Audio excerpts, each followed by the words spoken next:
from the Erongo Mountain, Namibia. Now, what is so fantabulous about these shoal tourmalines, in this case the black tourmaline, is the amazing luster, the fire these crystals have.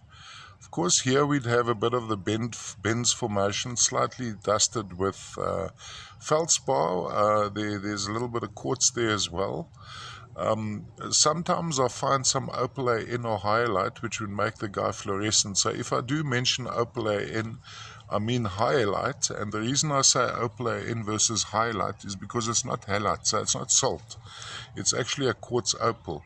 Now, what's interesting about this particular kind of tourmaline, and this was rather rare, is if you look at this section, it's a multitude of crystallization going across this face.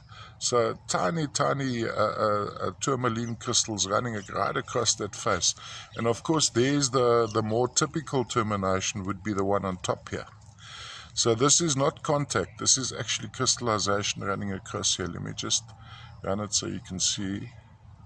Let's go there, all those little crystal faces. A multitude of tiny tourmaline crystal heads on the surface.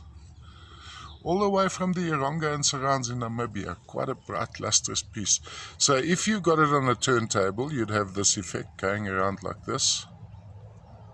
Look at that side as well. Look at that intricate crystallization of the tourmalines running right across there.